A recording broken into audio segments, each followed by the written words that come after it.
storm came from the east, rolling across the New Mexico desert like the wrath of God himself. October winds howled through the sagebrush, carrying sand that stung like buckshot. Lightning split the black sky, illuminating the wasteland in fractured bursts of white fire. 40 miles from anywhere that mattered, a single cabin stood defiant against the tempest. Inside, Flint Brandon sat alone. The lamp on his table flickered as wind found the cracks in the timber walls. He didn't look up. His hands moved with the precision of ritual, cleaning the Colt revolver that had saved his life more times than he cared to count. Oil, cloth. The barrel gleamed in the uncertain light. 5 years. 5 years since he'd walked away from everything. 5 years since the badge that once meant honor became just another piece of tin worn by men who sold their souls for gold. The whiskey bottle beside him was half empty, or half full, depending on how a man chose to see the world. Flint had stopped choosing optimism a long time ago. He was 30 years old and felt 50. The mirror didn't lie. The scar that ran from his left cheekbone to his jaw was courtesy of Captain Bram Warren and two other Texas Rangers who'd decided Flint's principles were worth less than $10,000 in cattle baron money. They'd beaten him bloody, left him for dead in the Chihuahuan desert with a canteen full of sand and a warning, stay gone or stay dead. Flint had chosen the first option. But some nights when the whiskey hit just right and the memories came flooding back, he wondered if he'd made the wrong choice. Thunder cracked overhead. The cabin shuddered. He set down the revolver, reached for the bottle, poured 2 fingers into a tin cup. The amber liquid caught the lamplight. Beautiful in its way. Honest, unlike most things in this world. The wind screamed. Rain began to hammer the roof, a sound like 1,000 horses stampeding across timber. And then beneath the chaos of the storm came another sound. Knock, knock, knock. Flint's hand froze halfway to his mouth. His eyes cut to the door. The hair on the back of his neck stood up, that old ranger instinct that had kept him alive through ambushes and gunfights, and the kind of violence that turned good men into ghosts. Nobody came out here. Not by accident, not in a storm like this. He set down the cup without drinking. His fingers found the Colt. The weight of it was familiar, comforting. He stood moving quietly despite his size and crossed to the window. Through a gap in the shutters, he scanned the darkness. Nothing, just rain and wind and the violent dance of shadows. The knock came again, louder, more desperate. Flint moved to the door, rifle in his left hand, now Colt in his right. He stood to the side of the frame the way he'd been trained. Never stand center. A bullet doesn't care about manners. Who's there? His voice was rough from disuse. He didn't talk much these days. The desert didn't require conversation. A woman's voice, barely audible over the storm. Please, I need help. His mouth set in a hard line. A woman. Out here in this weather, every instinct screamed trap. But there was something in that voice. Fear, real fear, the kind you can't fake. He pulled back the bolt, kept the rifle raised, and opened the door 6 inches. The wind tried to rip it from his hands. Rain slashed sideways into the cabin, soaking the floorboards. And there, illuminated by lightning's brief mercy, stood a woman who looked like she'd walked straight out of the Old Testament. She was Apache. That much was clear from the high cheekbones, the dark eyes, the way she stood despite exhaustion, proud even in desperation. Her black hair hung in wet ropes past her shoulders. Her doeskin dress clung to her body, soaked through, revealing a form that would have made weaker men forget their principles. But it was her eyes that stopped Flint cold. Fierce, burning with something that looked like defiance and determination wrapped around a core of bone-deep fear. I need shelter, she said, raising her voice against the wind. Just one night. Flint didn't move. His mind was running calculations. Woman alone. Storm. Middle of nowhere. This close to the Arizona territory line, it could be Geronimo's people running from the cavalry. Could be worse. Could be bait. Where'd you come from? East. My horse died 5 miles back. Please. She swayed slightly, caught herself. Just one night. I'll be gone at dawn. Lightning flashed again. Flint saw it, then the dark stains on her dress that weren't just water. Blood. Not much, but enough. She was hurt. He'd been many things in his life. Ranger, fighter, killer when necessary. But he'd never been the kind of man who left a woman to die in a storm. He lowered the rifle, stepped aside. Get in. She didn't hesitate, didn't thank him either. Just moved past him into the cabin with a grace that spoke of strength held barely in check. Flint closed the door against the wind, shot the bolt home. When he turned, she was standing by his firewater, pooling at her feet. She didn't look at him. Her gaze swept the cabin instead, taking inventory. The single room, the bed in the corner, the table with his weapons.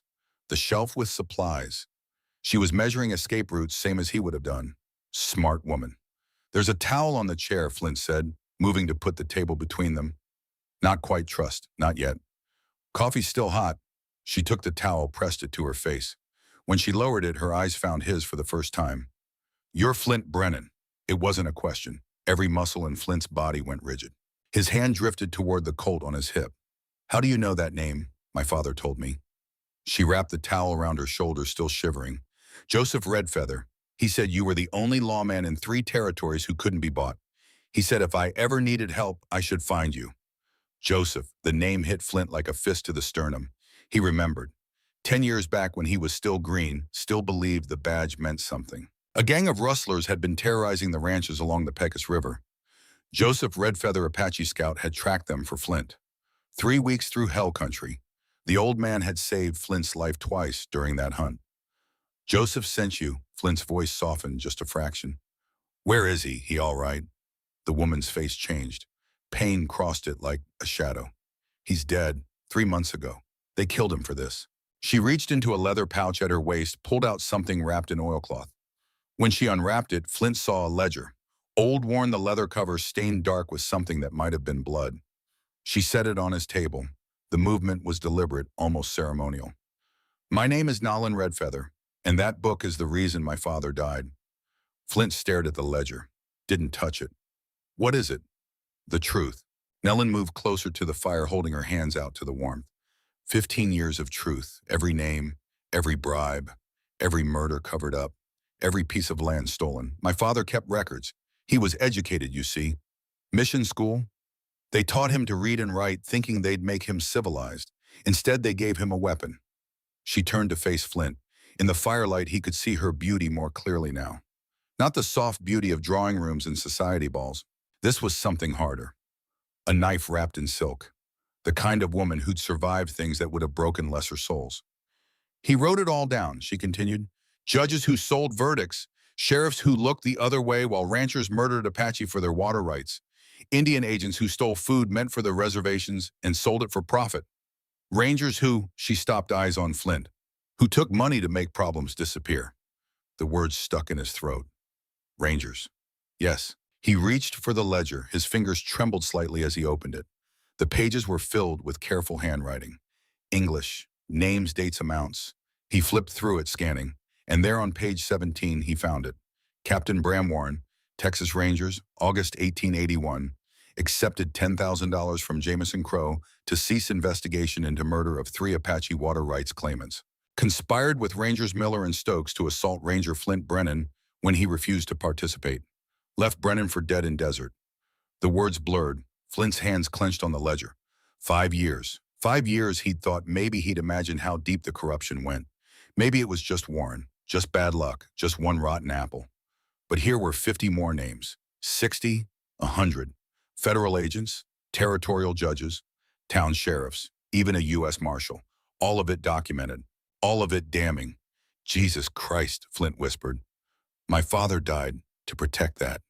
Nalen's voice was steady, but Flint could hear the grief underneath, like bedrock beneath sand. 3 men came in the night, wore masks, but I know who sent them. Bram Warren. He found out about the ledger, tried to buy my father's silence.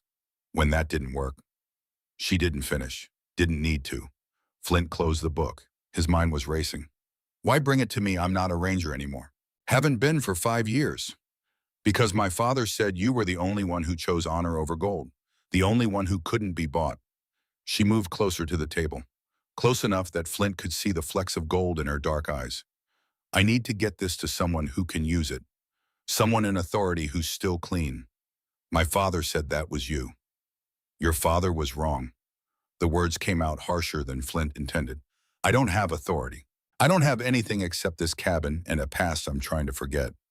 Then help me get it to Santa Fe. There's a U.S. Marshal there. Wilson, my father said he was honest. Flint laughed bitter. Wilson, maybe, if he hasn't been bought in the last 5 years. But getting to Santa Fe means crossing 200 miles of territory where every lawman, every bounty hunter, every man with a gun and a price will be hunting you. Us, Nalen corrected. They'll be hunting us. The moment you opened that door, you became part of this. She was right. Flint knew it in his bones. The men who killed Joseph wouldn't stop. They'd track Nolan. And when they found her here in his cabin, they'd assume he was involved. Men like Warren didn't leave witnesses, didn't take chances. He looked at her, really looked at her. She was exhausted, scared, but there was steel in her spine.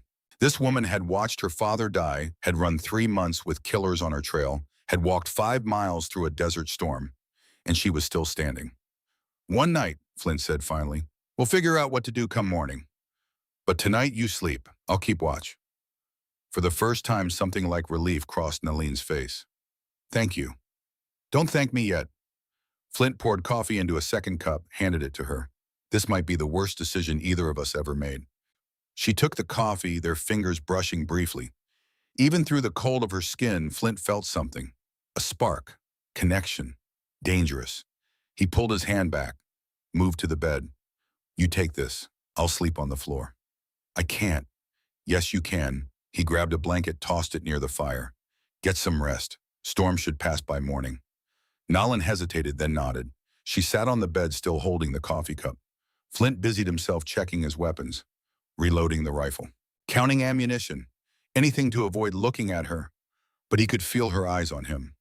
"Flint," he turned. She was silhouetted against the firelight, her dark hair beginning to dry, falling in waves around her shoulders. "My father was right about you," she said quietly. "You are a good man." Flint didn't answer, didn't know how to. He turned back to his guns, waiting for her to lie down, waiting for sleep to take her so he could think. Outside, the storm raged. Inside, the fire crackled. And between them, unspoken, was the knowledge that come dawn, everything would change. Nolan finally lay down. Within minutes, her breathing deepened. Exhaustion had claimed her. Flint sat by the fire rifle across his knees. He opened the ledger again, read it cover to cover by lamplight. Each name was a nail in the coffin of his old life. Each entry was proof that the system he'd believed in, had bled for, was rotten to the core. But it was also something else. It was hope. Proof meant justice was still possible. If this got into the right hands, it could burn down the corruption like wildfire through dry grass. Or it could get them both killed. Probably both. He looked at Nolan sleeping peacefully for the first time in God knew how long. Joseph's daughter. The old man had trusted Flint with his most precious treasure, both the ledger and the girl. Flint stood, moved to the window. Through the shutters, he scanned the darkness. The rain was lessening, wind dying down. In a few hours, dawn would come, and with it, he suspected, would come hell. He was right. The first hint came just before sunrise. Flint had dozed briefly, dreamless and alert, the sleep of a man who'd learned to rest with one eye open. When his eyes snapped open fully, the storm had passed. Silence pressed against the cabin like a held breath. Too silent. He moved to the window without sound. The desert stretched gray and empty in pre-dawn light. Nothing moved. No birds, no wind, just stillness. Wrong. This was wrong. Then he saw it, a reflection, brief, gone in an instant. Metal catching first light, maybe a mile out, maybe less. Riders. "Nolan," his voice was low, urgent. "Wake up." She sat up immediately, no grogginess, survivor's instinct. "What is it?" "Company." Flint grabbed his rifle, began loading it with quick efficiency. "Get your things. We may need to move fast." Nellen Rose began retying her pouch. "How many? Don't know yet. Could be nothing." But his gut said otherwise. His gut said they'd been found. The answer came minutes later. As dawn broke properly, orange and gold, across the desert they appeared. Riders on the ridge east of the cabin. 12 of them spread in a line, watching, waiting. Ice flooded Flint's veins. He recognized that formation. Military, or men trained military. These weren't random bounty hunters who'd stumbled on a trail. This was organized, professional. And at the center of the line, one man sat taller than the rest. Even at this distance, Flint could see the black duster, the wide-brimmed hat, the stillness of a predator who'd found his prey. "That's him," Nayland whispered. She'd moved to the window beside Flint. "Silas Kane, the one who killed my father." Flint studied the man. Kane didn't move, didn't signal, just sat his horse staring at the cabin. The message was clear. "We know you're here. We know what you have. There's nowhere to run." Then Kane raised his arm, slowly, deliberately, and his voice carried across the desert, clear and cold. "Brennan, I know she's in there." His teeth ground together. They knew his name. Of course they did. Warren would have told them. This wasn't random. This was a trap that had been waiting to spring. I'm giving you one chance, Kane called.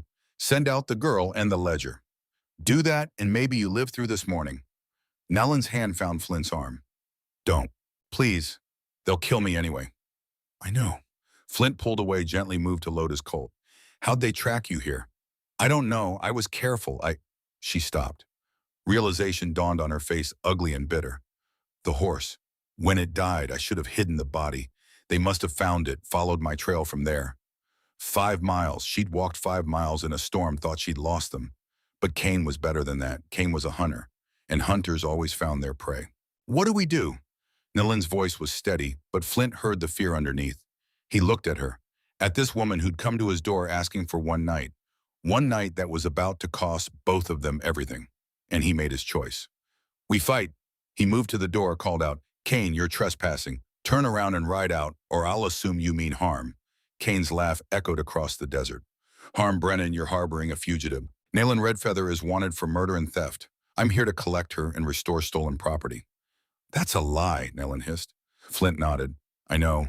Warren must have put out wanted posters. Made you the criminal. Smart, evil, but smart.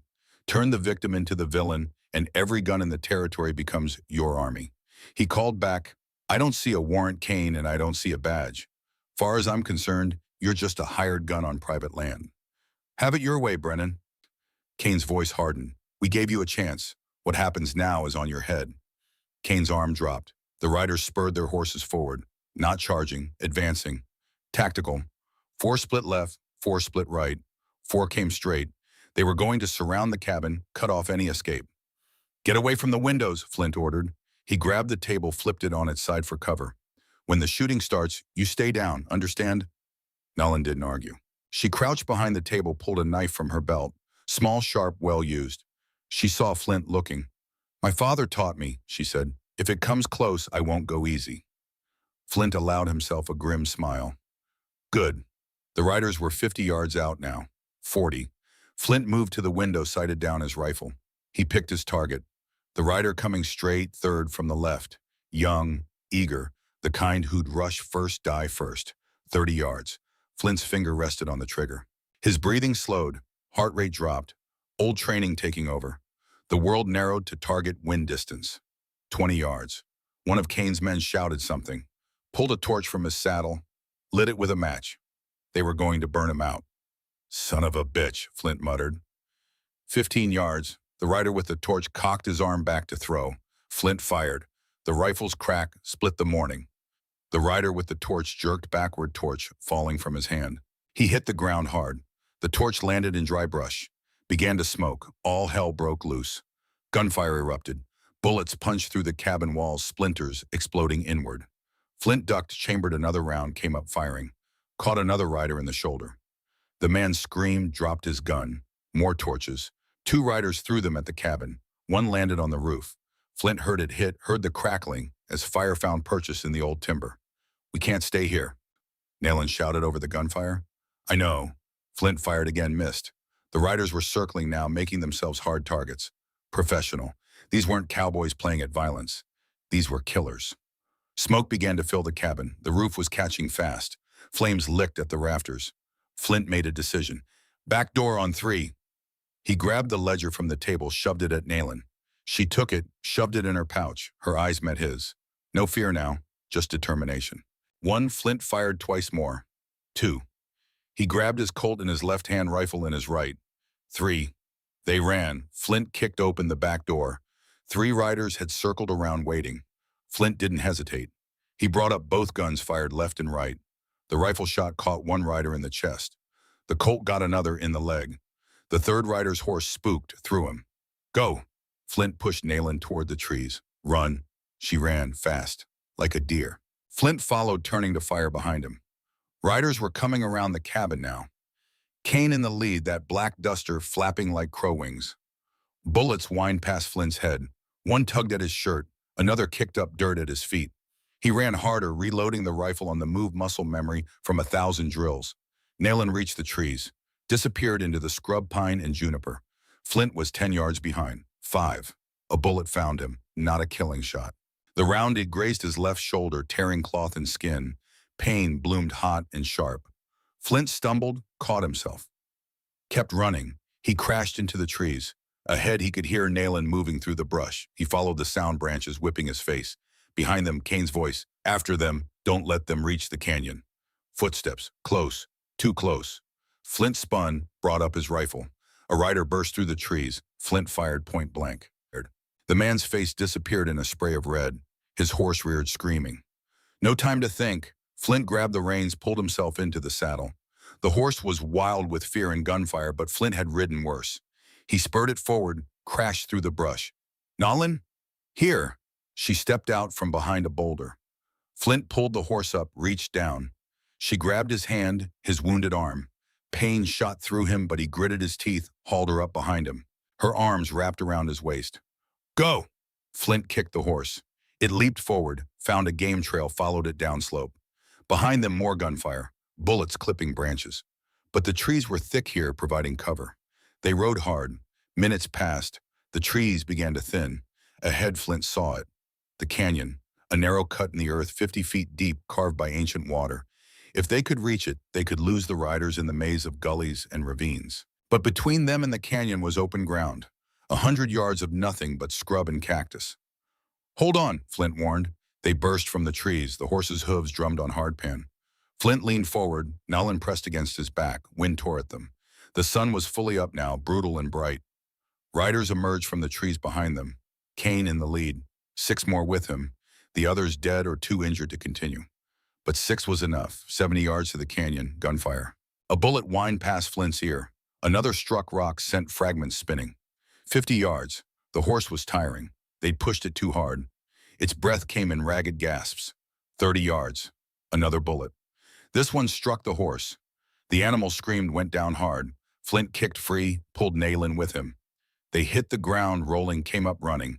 20 yards. Flint's shoulder was bleeding freely now. His vision swam, but he kept moving. Nayland beside him, matching him stride for stride. 10 yards. They reached the canyon edge. Without hesitation, they jumped. The fall was brief, terrifying. They hit sandy slopes, slid down in a shower of rocks and dirt, landed hard at the bottom. Flint felt something in his ribs crack. Didn't matter. He grabbed Nayland's hand, pulled her up. This way. They ran deeper into the canyon. The walls rose on either side, limestone carved by water, into fantastic shapes. The narrow passage twisted and turned, perfect for losing pursuit. Above, they could hear the riders. Kane's voice frustrated. Where are they? Find a way down. But the canyon had no easy access, not here. They'd have to ride a mile out of their way to find a slope gentle enough for horses. Flint and Nayland kept moving. They ran until Flint's lungs burned, until his shoulder was a mass of fire, until his legs threatened to give out. Finally, he stopped, leaned against the canyon wall. Nayland stood beside him, breathing hard but still strong. Are you hit? She asked. Shoulder, not bad. Lie, it was bad enough. You know. She looked back the way they'd come. Your cabin. Gone. Flint had seen the flames as they ran.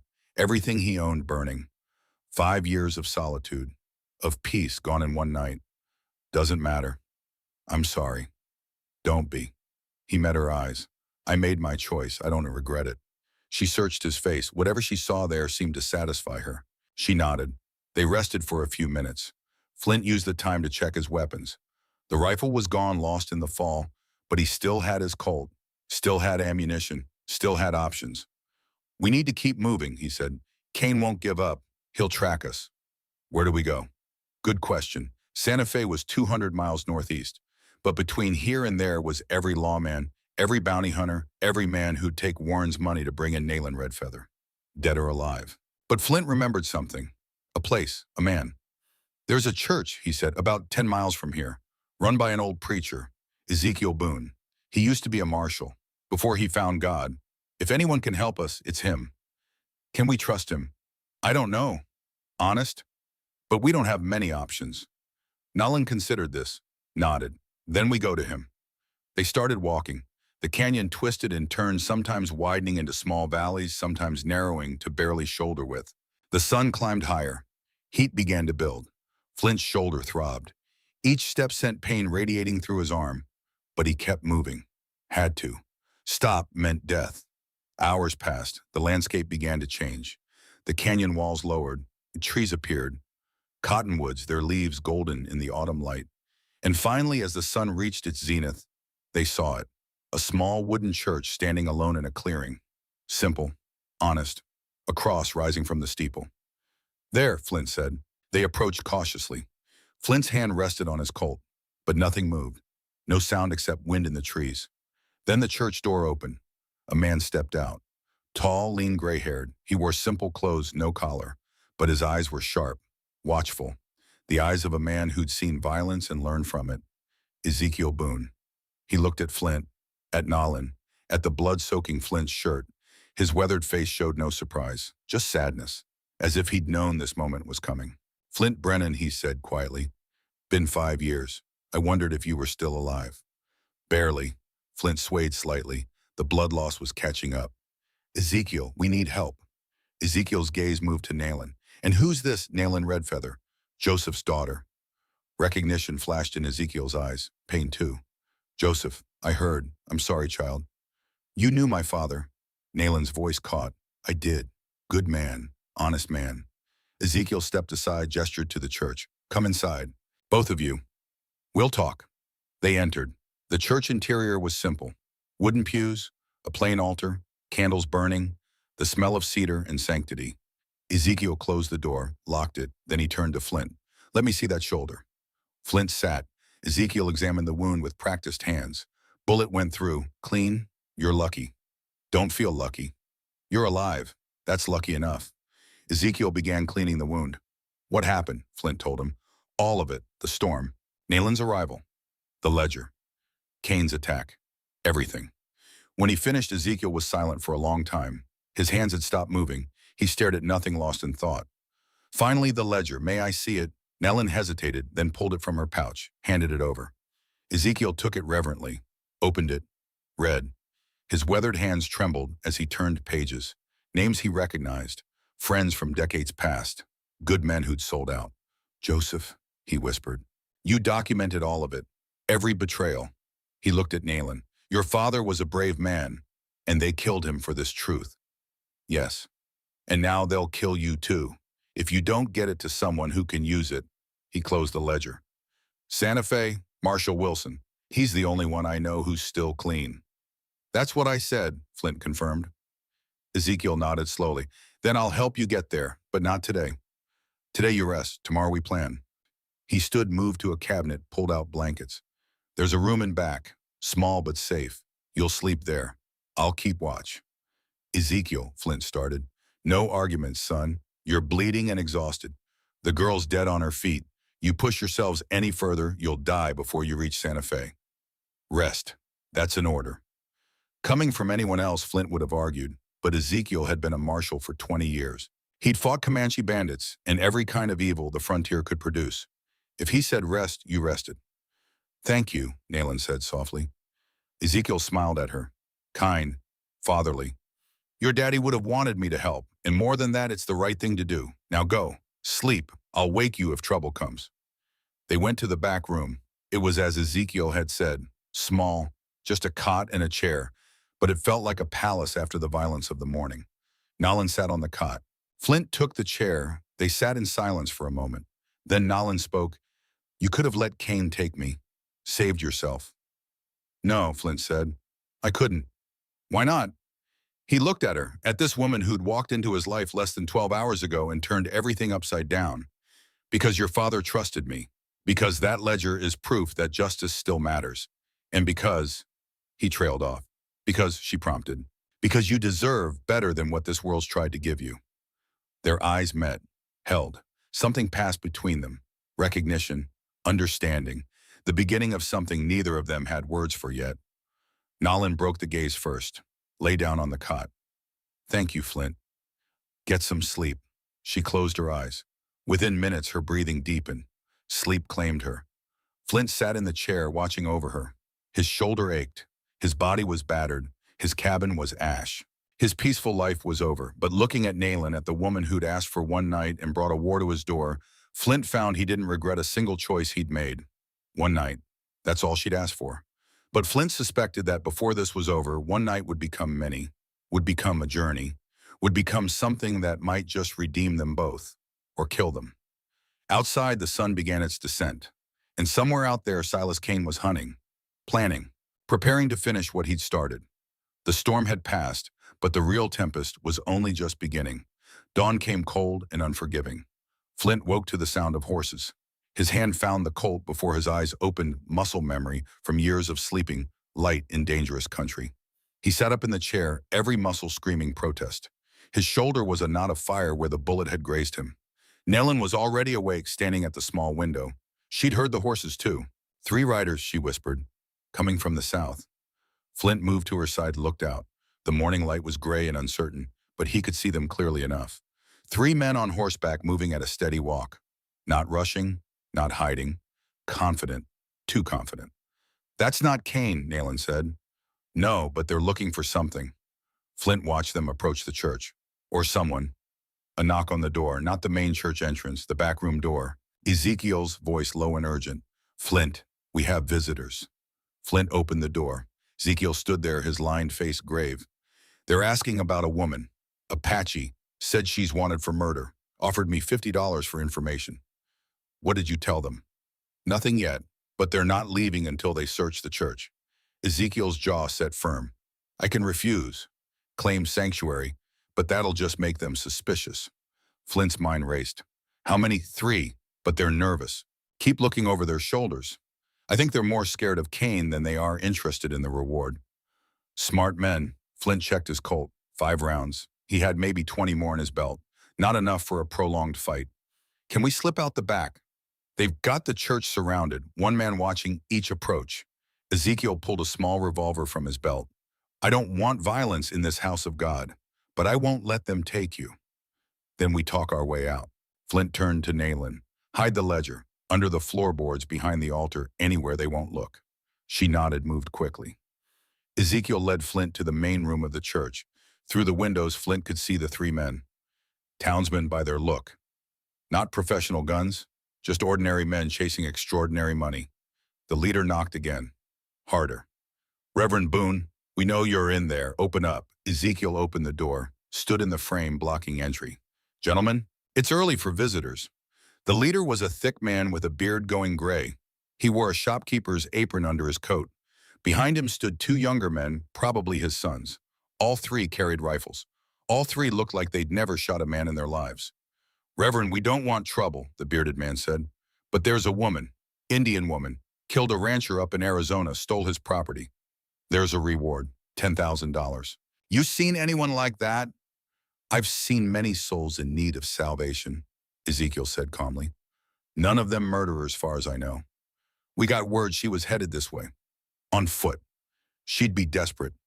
Maybe came asking for help. Many come asking for help. It's what churches are for. The bearded man's patience frayed. We're coming in, Reverend, just to look. You got nothing to hide. You got nothing to fear. He pushed past Ezekiel. His sons followed. Flint stepped out from beside the door, Colt leveled. That's far enough. All 3 men froze. The bearded man's eyes went wide. Who the hell are you? Someone who doesn't appreciate men barging into churches with guns. Flint's voice was flat. Dead. The voice he'd used as a ranger when he wanted men to understand he wasn't bluffing. Turn around. Walk out. Forget you were here. You're hiding her, one of the sons said. Young, stupid. His hand twitched toward his rifle. Don't. Flint's Colt never wavered. I've killed men for less. You want to be next? The bearded man held up his hands. Easy now. We don't want trouble. Just looking for a fugitive, that's all. There's no fugitive here. Just a preacher, a traveler, and 3 men who are about to leave. We got it right. You got nothing. Flint took a step forward. This is church property, sacred ground. You come in here armed, making demands. You're the ones breaking the law. Now I'm giving you to the count of 3 to get out. After that, I stop being polite. The father looked at his sons, saw the fear in their eyes. These were farmers or merchants playing at manhunting. Not killers. Not like Flint. We're going, the bearded man said. But Kane's going to hear about this. I'm counting on it. Flint smiled. No warmth in it. 1. They backed toward the door. You're making a mistake, mister. 2. They ran, mounted their horses and rode hard to the south, dust rising in their wake. Flint lowered the Colt. His hand was steady, but inside his heart hammered. That had been close. Too close. Ezekiel closed the door. They'll tell Kane. I know. He'll come with more men. I know that too. Flint turned. We need to leave, now, before Kane gets here. Nolan emerged from the back room, the ledger secured in her pouch. I heard. How long do we have? Ezekiel considered. Those men will ride straight to wherever Kane is camped. Figure 2 hours there, however long it takes Kane to gather his men and ride here. Maybe 6 hours total. Maybe less. Then we have 6 hours to put distance between us and this place. Flint looked at Ezekiel. You have horses. 2, old, but they'll carry you. Good. We'll take them head east, cross the Rio Grande, lose Kane in the Badlands. East? Nayland frowned. Santa Fe is north, which is exactly where Kane will expect us to go. We circle around, come at Santa Fe from the south. Take longer, but we'll be alive to get there. Ezekiel moved to a cabinet, pulling out supplies. Dried meat, hardtack, 2 canteens. Take these, and this. He handed Flint a rifle. Winchester, good weapon. You'll need it more than me. Ezekiel. No arguments, I'm an old man. My fighting days are behind me, but yours are just beginning. He gripped Flint's good shoulder. Get that ledger to Santa Fe. Make Joseph's death mean something. Flint nodded. Words felt inadequate. He settled for thank you. They gathered their meager supplies. Ezekiel brought the horses around, 2 mares gray and brown with gentle eyes. They weren't war horses, but they do. Flint helped Nayland mount the brown mare. She sat the horse like she'd been born to it. Apache skill. Then he pulled himself onto the gray, gritting his teeth as his shoulder protested. Ezekiel stood in the doorway of his church. The morning sun was behind him, making his white hair glow like a halo. Flint, one more thing. Yeah. Don't let the darkness in this ledger make you forget there's still light in the world.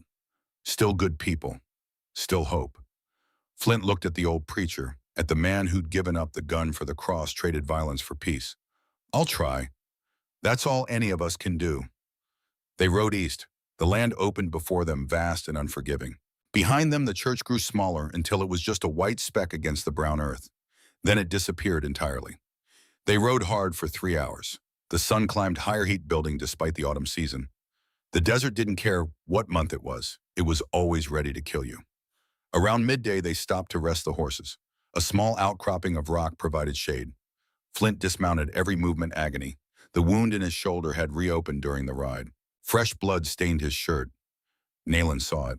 You need to let me clean that. It's fine. It's not fine. Sit down. Her tone left no room for argument. Flint sat. Nayland tore a strip from her dress, wet it with water from the canteen. She began cleaning the wound with gentle, practiced hands. Your father teach you this too? Flint asked. My mother, before she died. Nayland's voice was soft with memory. She was a healer. Knew which plants stopped infection, which ones reduced pain. She taught me everything she could before the fever took her. How old were you? 12. She worked in silence for a moment. My father raised me after that, just the 2 of us. He said I was all he had left of her. That's why he taught me to read, to write, to think. He wanted me to survive in the white man's world and the Apache world both. He did well. You're strong. She met his eyes. I don't feel strong. I feel scared. Being scared and being strong aren't opposites. Sometimes they're the same thing. She finished bandaging his shoulder, tied it off. There, it should hold. Thank you. They sat together in the shade, sharing water, sharing silence. Flint found himself watching her, the way sunlight caught in her dark hair, the set of her jaw, the quiet strength in every movement. She caught him looking. What? Nothing. Just thinking. About how one night ago I was alone in my cabin, had my peace, had my solitude. Now I'm running from killers, bleeding, and probably going to die before we see Santa Fe. Do you regret it? The question was quiet, almost afraid. Flint considered. Honest answer, no. Strange as it sounds, I don't. First time in 5 years I feel like I'm doing something that matters. Fighting for justice. Fighting for you. The words hung between them. Nayland's breath caught. Her eyes searched his face. Flint. We should keep moving, he said, standing abruptly. The moment had gotten too heavy, too real. Still got ground to cover.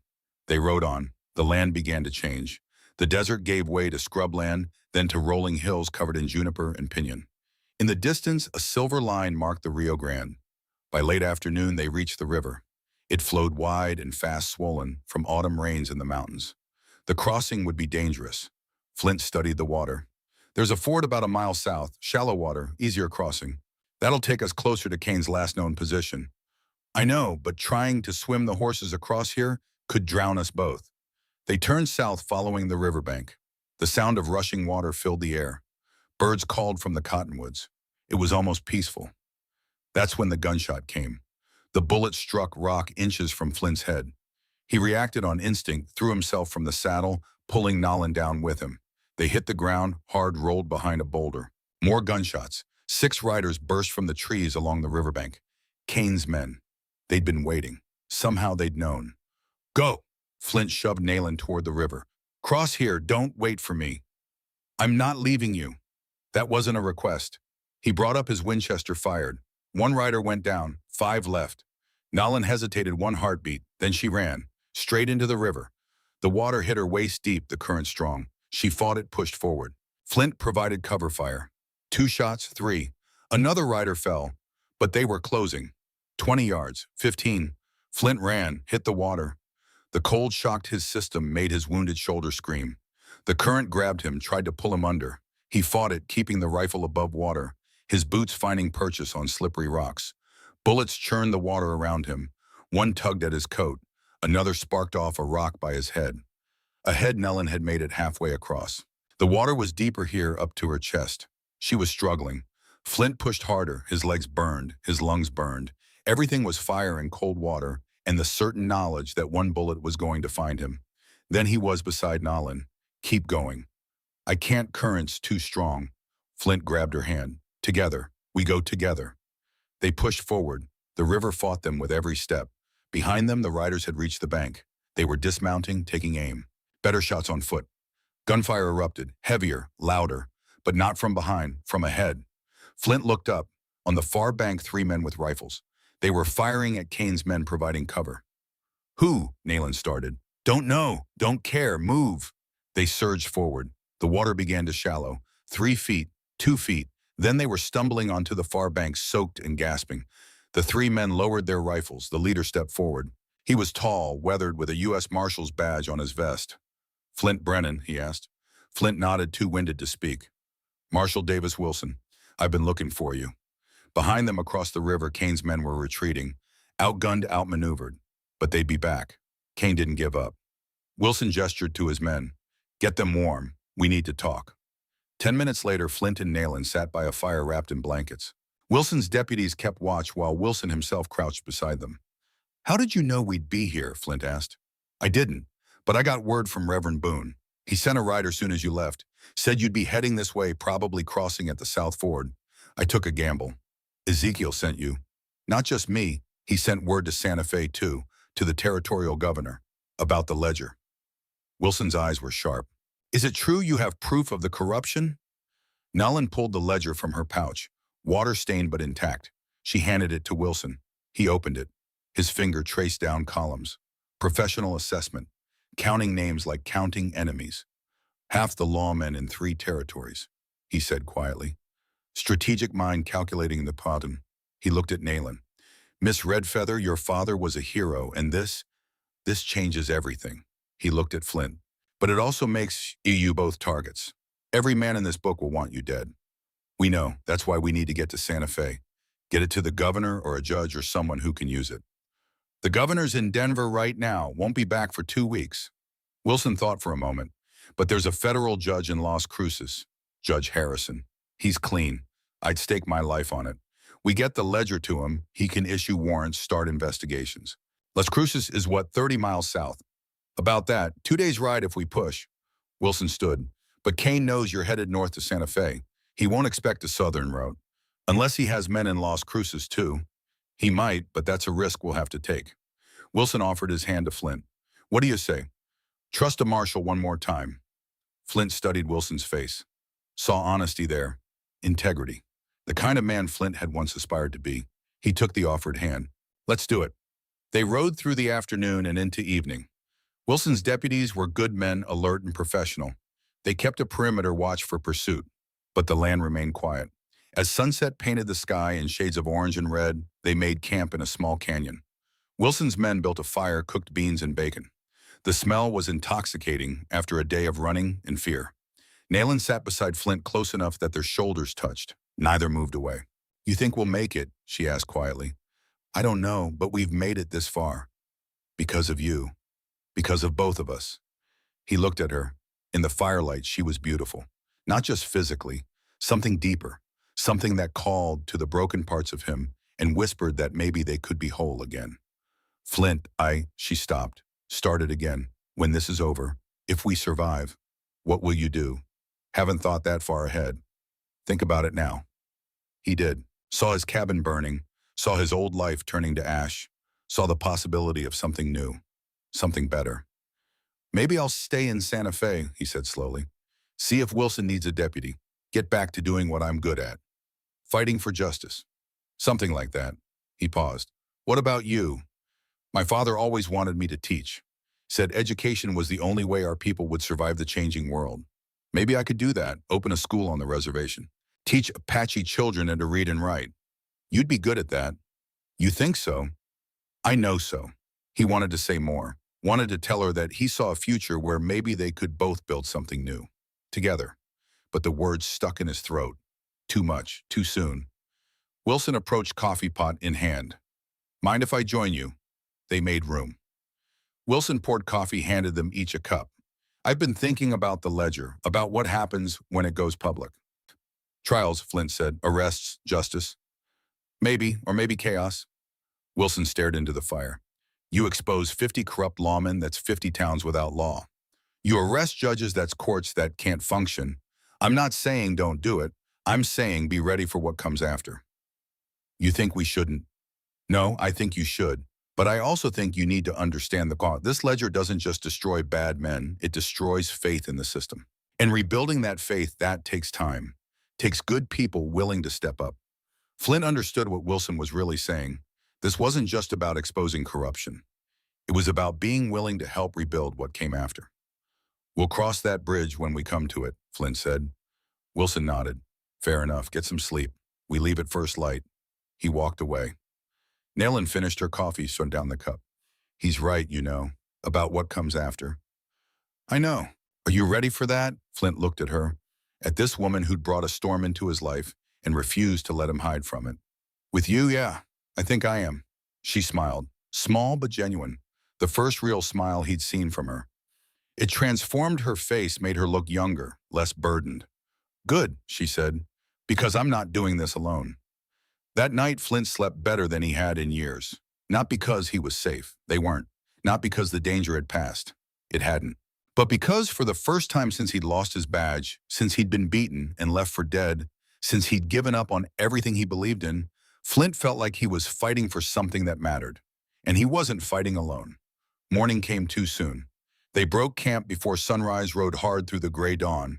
The land was rougher here, all mesas and canyons. Good country for ambushes. Wilson kept scouts ahead and behind, cautious, professional. But noon came and went without incident. By mid-afternoon, they could see Las Cruces in the distance, a small town, adobe buildings clustered around a central plaza. Almost there, Wilson said. Judge Harrison's office is in the courthouse. We get the ledger to him, he can... The gunshot cut him off. Wilson jerked in his saddle. Blood bloomed on his chest. He looked down at it, surprised. Then he fell. Ambush, one of the deputies shouted. Gunfire erupted from the rocks above them. Flint threw himself from his horse, pulled Nayland down. They scrambled for cover behind a boulder. Wilson's deputies returned fire. One went down, then another. Whoever was shooting, they had the high ground. Perfect position.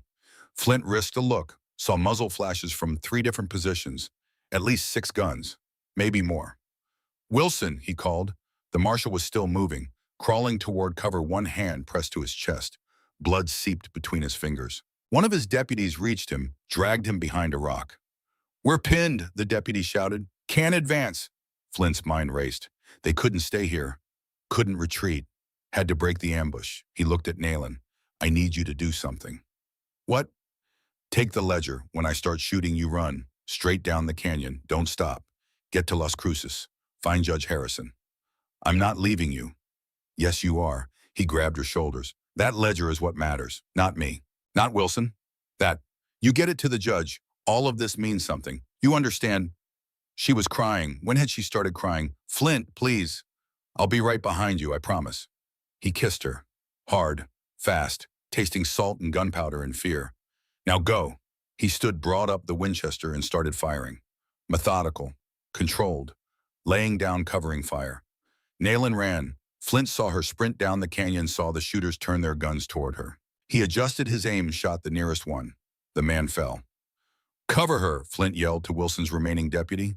The deputy understood, started firing upward, keeping the ambushers' heads down.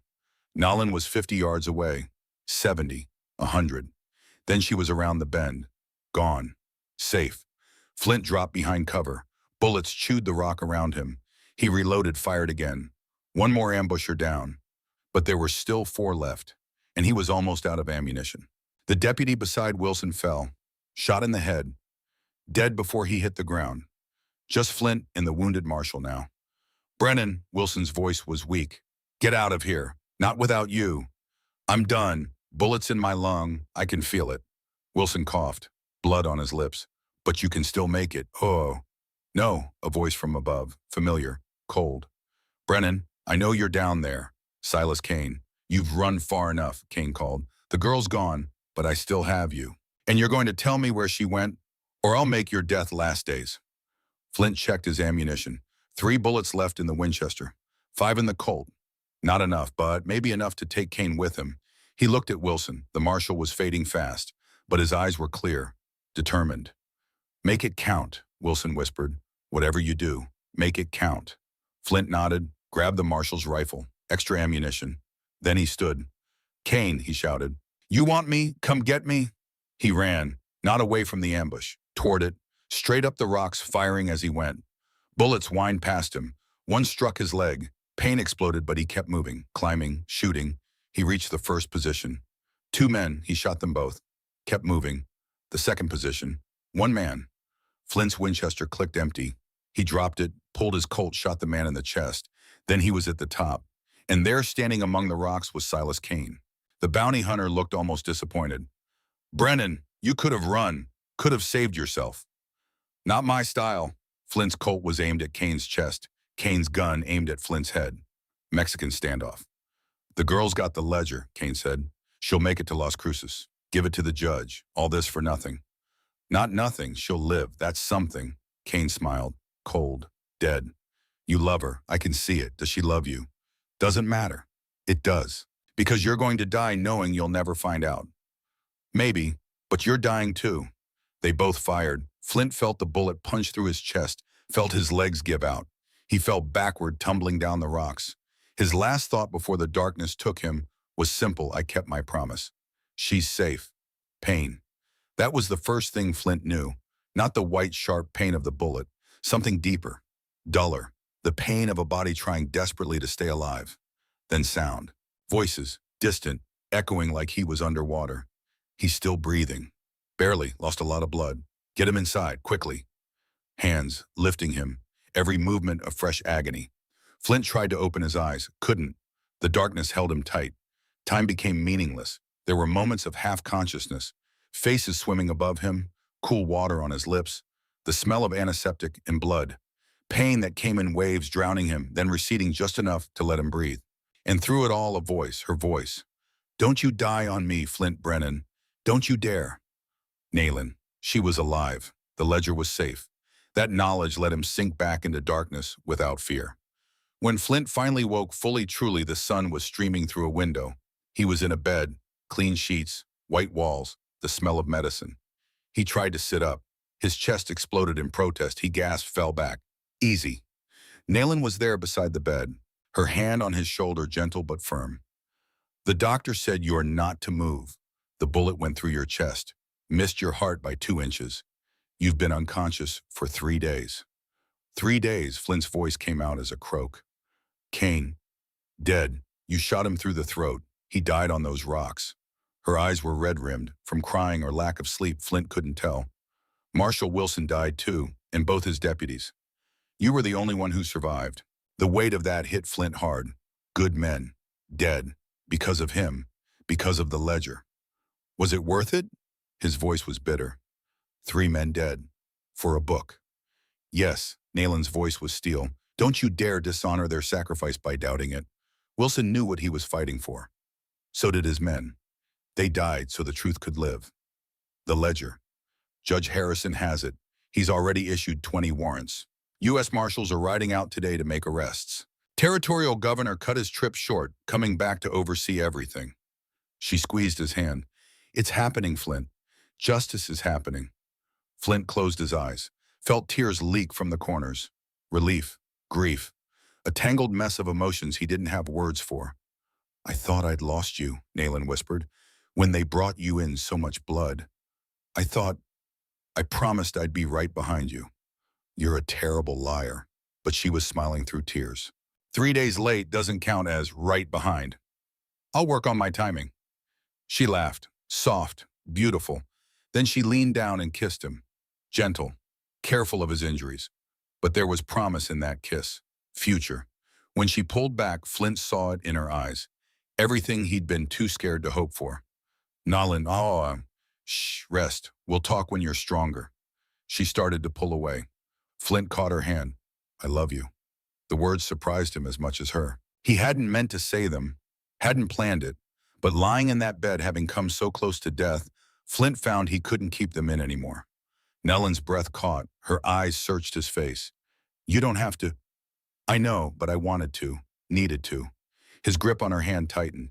You asked me what I'd do after this was over. Truth is, I want to do it with you, whatever it is, wherever it is, if you'll have me. She was crying again, but smiling too. You stupid, stubborn cowboy.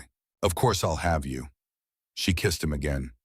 Longer this time, and in that kiss, Flint tasted hope. Real hope. The kind he hadn't felt in 5 years. Recovery was slow, painful. Flint spent 2 more weeks in the Las Cruces doctor's care before he could walk without help. Another week before he could ride. During that time, the world changed. Newspaper headlines told the story. Corruption exposed Red Feather Ledger brings down 50 officials. Captain Bram Warren arrested. Former Texas Ranger faces murder charges. Territorial governor promises reform. No more corrupt lawmen. Judge Harrison visited Flint's sickbed regularly, keeping him informed. The judge was a small man with wire-rimmed spectacles and the kind of quiet authority that came from decades of honest service. Your Miss Red Feather is quite remarkable, Harrison said during one visit. She's testified before 3 grand juries already. Knows her father's ledger front to back. Every name, every crime. She's going to make a formidable witness at the trials. She's not my Miss Red Feather, Flint said. Harrison smiled. Isn't she? The way she refuses to leave your side suggests otherwise. Flint couldn't argue with that. Nayland was there every day. Reading to him. Talking. Sometimes just sitting in silence. Her presence was a comfort deeper than any medicine. On the day Flint was finally released, Harrison came with news. Bram Warren's trial starts next week. The prosecutor wants you to testify about what happened 5 years ago. Your assault, the corruption. Flint nodded slowly. I'll be there. It won't be easy. Warren's lawyer will try to tear you apart on the stand. They'll paint you as a disgraced ranger with a grudge. Let them try. Aussie Flint's voice was hard. I've got truth on my side. That's more than Warren has. The trial was held in Santa Fe. The territorial capital's courthouse was packed. Spectators, press, people hungry for justice after years of corruption. Flint sat in the witness box facing Bram Warren across the courtroom. The former captain looked older. Gray hair, deep lines around his mouth. But his eyes still held that same arrogance, that certainty that he was above consequences. The prosecutor was a young man named Thomas Fletcher. Sharp, prepared. Mr. Brennan, Fletcher began, tell the court what happened on August 15th, 1881. Flint told it. All of it. The cattle baron's bribe, his refusal, Warren and 2 other rangers beating him, leaving him to die with a canteen full of sand. And why didn't you report this to authorities? Fletcher asked.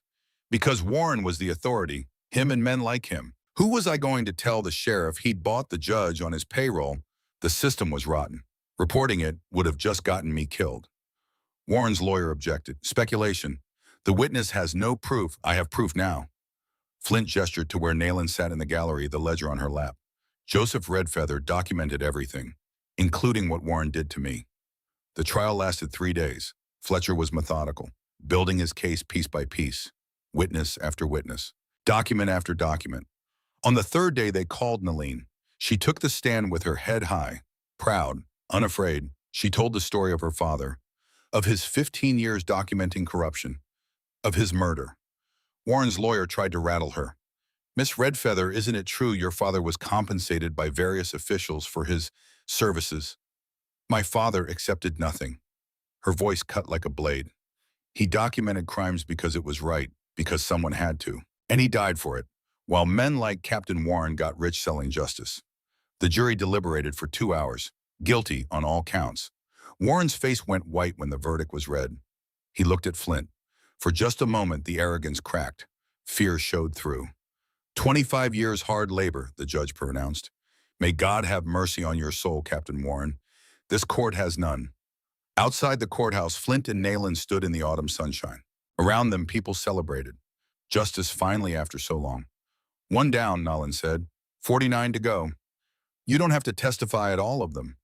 Yes, I do. I owe it to my father, to Marshall Wilson, to everyone who died so the truth could come out. She looked at him. And you're going to be right there with me. Aren't you? Flint took her hand. Every single one. The trials continued through fall and into winter. Some ended in convictions. Some in acquittals when evidence wasn't strong enough. But enough guilty verdicts came down that the message was clear: corruption would no longer be tolerated. Through it all, Flint and Nayland were together. As winter turned to spring, something else grew alongside the trials. Love. Real love. Built on shared struggle. On trust earned in blood and fire. On the simple fact that they'd looked into the darkness together and refused to blink. In March, Flint took a job as deputy to the new U.S. Marshal in Santa Fe. A clean man. Honest. The kind of lawman Flint had once aspired to be.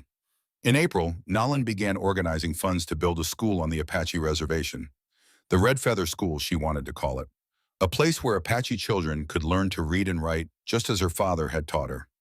In May, on a warm evening with the desert blooming after spring rains, Flint asked her to marry him. They were sitting on the porch of his new cabin. Small, but honest. Built with his own hands to replace what had burned. I don't have much, Flint said. Deputy's salary isn't great. This cabin's barely bigger than a shack. But what I have, it's clean. It's mine. And I want to share it with you. Nolan looked at the simple ring he offered. Silver with a small turquoise stone. Apache craftsmanship from a jeweler in town. You're asking me to marry you? Her voice was soft, wondering. I am. If you'll have a broken-down ex-ranger with more scars than sense. Yes. No hesitation. Yes, Flint Brennan. I'll marry you. The wedding was simple. Judge Harrison officiated. The new marshal stood as Flint's best man. Apache elders from Nayland's tribe came to give their blessing. It was small, intimate, perfect.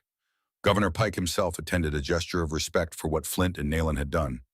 You two changed this territory, Pike told them at the reception. Made it cleaner? Safer. I'm not sure you understand the magnitude of what you accomplished. We just did what was right, Nayland said. Exactly.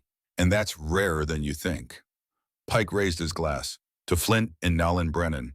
May they have the peace they've earned. Peace, it was a strange concept after so much violence. But as Flint looked at his new wife, saw the joy in her eyes, he thought maybe peace was possible after all. 3 months later, Nolan told him she was pregnant. The news hit Flint like a thunderbolt. A child. His child. The idea terrified and thrilled him in equal measure. Are you happy? Nolan asked, watching his face. I don't know what I am, Flint admitted. Scared, excited, overwhelmed, all of it. Me too. She took his hand, placed it on her still flat stomach. But we'll figure it out. Together. Together. That word had become their anchor, their promise. The pregnancy wasn't easy. Nolan suffered from sickness in the early months. But she was strong, stubborn. By the time autumn came again, she was glowing with health. The Red Feather School opened that September. 20 students on the first day. Apache children eager to learn. Nayland taught them herself, her belly growing with child, her father's legacy alive in every lesson. Flint would stop by sometimes on his marshal rounds. Watch through the window as Nolan taught reading, writing, arithmetic, saw the children's faces light up with understanding, saw the future being built one lesson at a time. Winter came, and with it labor. Flint had faced down gunfights, ambushes, death itself. But nothing terrified him like watching Nolan in labor, the pain, the struggle, the way she gripped his hand hard enough to break bones and told him through gritted teeth that this was all his fault. I know, he said. I'm sorry, I love you. I love you too, she gasped. But I'm still angry. The midwife laughed. First baby. Yes, Flint said. They're always the hardest. But she's strong. She'll be fine. The midwife was right. After 12 hours of labor as dawn broke over the New Mexico desert, Joseph Brennan came into the world. Named for Nolan's father. Named for sacrifice and truth and the belief that one good man could change the world. Flint held his son for the first time and wept. This tiny perfect thing, this life he and Nolan had created, this hope made flesh. He's beautiful, Nolan whispered, exhausted but radiant. He looks like you. He has your stubborn chin. They laughed together, new parents, exhausted, terrified, overflowing with love. Time passed, Joseph grew, learned to crawl, to walk, to talk. His first word was Papa. His second was book, which made Nolan cry happy tears. The trials continued, slowly. The wheels of justice turned. More convictions, more corrupt men brought down. The ledger's work wasn't done, but it was working. Flint continued as deputy marshal. He was good at it. Fair, honest, the kind of lawman the territory needed. But he made sure to be home every night, to be there for Joseph, for Nolan. Family came first now. Nolan's school grew. By the third year, they had 50 students. By the fifth, they needed to build a second building. Apache children were learning, thriving, carrying forward Joseph Redfeather's dream. 5 years after that night in the storm, Flint stood on his porch watching the sunset. Joseph, now 4 years old, played in the yard with a wooden horse Flint had carved. Nolan emerged from the cabin, wiping flour from her hands. Dinner's almost ready. Flint put his arm around her, pulled her close. I was just thinking. About how 5 years ago I thought my life was over. Thought I'd lost everything that mattered. Then you knocked on my door. Best decision I ever made. You asked for one night. I know, she smiled. Got a lot more than that, didn't I? We both did. A rider appeared on the horizon, coming fast. Flint tensed, old instincts flaring. But it was just a courier from town. The young man reined in, handed Flint an envelope. From Governor Pike, sir. Said it was important. Flint opened it, read. His eyebrows rose. What is it? Nolan asked. Pike wants me to come to Santa Fe. Says he's starting a new training program for territorial marshals. Wants me to run it. Teach the next generation how to be honest lawmen. That's wonderful. You'd be perfect for that. It would mean more time away from home. Travel. Teaching. Nolan looked at him seriously. Flint Brennan, you spent 5 years hiding from the world. Then you spent 5 years helping fix it. If the governor thinks you can teach others to do the same, you should do it. But Joseph needs a father who does what's right, who fights for justice. You can be that and still be home for dinner most nights. Flint considered, thought about all the young men who'd come up the way he had, who believed in justice but didn't know how to navigate a corrupt system, who needed someone to show them the right path. I'll do it, he said, on one condition. What? You come with me sometimes. Show those young marshals the woman who helped bring down 50 corrupt officials. Show them what real courage looks like. Nolan kissed him. Deal. That night after Joseph was asleep, Flint and Nolan sat together on their porch. The desert stretched before them, vast and peaceful under starlight. They sat without speaking. Joseph's laughter drifted from inside the cabin. Nolan's hand found his, squeezed once. Understanding passed between them wordlessly. Everything they'd survived, everything they'd built. It all came back to one choice. One stormy night, one knock on the door. Flint had opened it and found his future. The stars wheeled overhead. The desert breathed its ancient song. Far east, almost beyond, seeing dust rose against moonlight. A rider, moving fast through darkness. Flint saw it. His hand touched the colt at his hip. Reflex, always ready. The rider passed, disappeared into the vast black desert. Nolan noticed his posture. Trouble, no, and Flint relaxed. Not tonight. He believed it, mostly, because he'd learned justice was a watch you kept, a promise you honored, a door you opened when strangers knocked in storms. Some lessons lasted forever. The ledger had changed the territory, but Nolan had changed him. And that Flint thought, as sleep began to claim him, was the greater miracle. The storm had passed long ago, but its legacy remained. In a school full of Apache children learning to read, in corrupt men brought to justice, in young marshals learning honor from a man who'd lost it and found it again, in a child named Joseph carrying his grandfather's name and his parents' hope. One night, one woman, one ledger. And everything changed, not just for Flint, not just for Nolan, but for a territory learning that justice, real justice, was still possible. If you were brave enough to fight for it, if you were strong enough to see it through, if you believed that one person, one choice, one moment of courage could change the world, Flint Brennan believed, and that belief had saved him.